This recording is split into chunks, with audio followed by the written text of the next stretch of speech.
अब चलते हैं आर्डिनो की प्रोग्रामिंग में सबसे पहला जो डेटा टाइप्स है वो हमारा इंटीजर डेटा टाइप्स है। आप लोग बता सकते हो ऐसा कोई सेंसर है जो इंटीजर डेटा टाइप प्रोवाइड करता हो आउटपुट के फॉर्मेट में? बोलो। हाँ? पोटेंशियोमीटर को हम लोग आर्डिनो की प्रोग्रामिंग में सीखते थे, तो पोटेंशियोमीटर को जब हम लोग यूज करते थे एनालॉग रीड फंक्शन के साथ, वो हमें इंटीजर वैल्यू प्रोवाइड करता था। अब इंटीजर डेटा टाइप्स क्या होते हैं?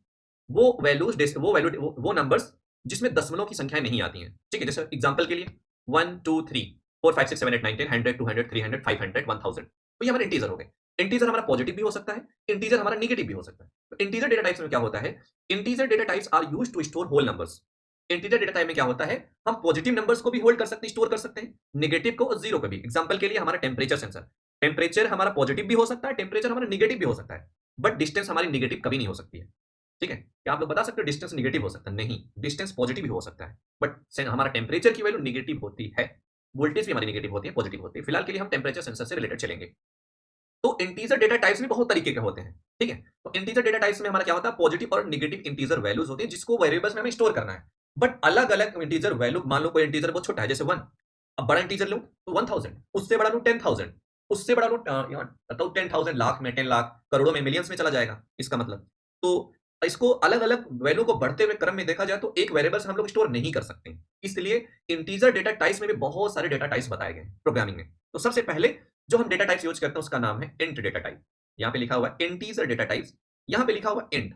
और यहाँ पे इंट का मतलब ये हुआ, जब आप आर्डिनो की प्रोग्रामिंग में करोगे तो किसी छोटी वैल्यू को स्टोर करने के लिए किसी वेरिएबल्स में, तो वेरिएबल्स में इंटीजर वैल्यू को स्टोर करने के लिए उस वेरिएबल से पहले वो कीवर्ड्स यूज करना पड़ेगा। उस कीवर्ड्स को यूज करने के लिए प्रोग्रामिंग में ये प्री डिफाइंड कीवर्ड्स बोलते हैं। आप अपने पर्सनल काम के लिए यूज नहीं कर सकते हो। ठीक है, इसको बोलते हैं प्री डिफाइंड कीवर्ड्स। तो ये इंटीजर, ये पूरा नेम होता है इंटीजर, इंटीजर में आई एन टी, तो यहाँ पे स्मॉल में आई एन टी लेते हैं, इंट, ये हमारा कीवर्ड्स हो गया।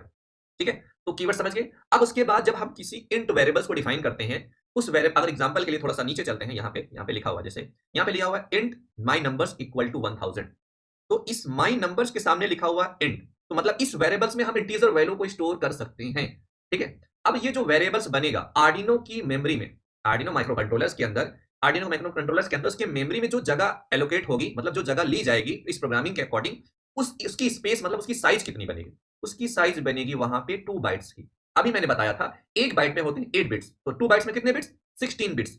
और 1 बाइट का मतलब है हमारे पास कितने बॉक्स बनने चाहिए? 8 बॉक्स बनते हैं। एक बॉक्स में 0 1, दूसरे बॉक्स में 0 1 हो सकता है। एक बॉक्स में 2 कंडीशन होती है, या तो 0 या फिर 1। अगर इंट अगर आप यहाँ पे डिफाइन करते हो एक वेरिएबल, उस वेरिएबल का टाइप ले लिया इंट, तो वहां पे स्टोर कर लिया आपने 1000। इसका मतलब ये वेरिएबल्स कितनी साइज लेके बैठेगा आर्डिनो के मेमोरी के अंदर? वो 16 बॉक्स को वहां पे बना के बैठ जाएगा तुरंत। बना के बैठने के बाद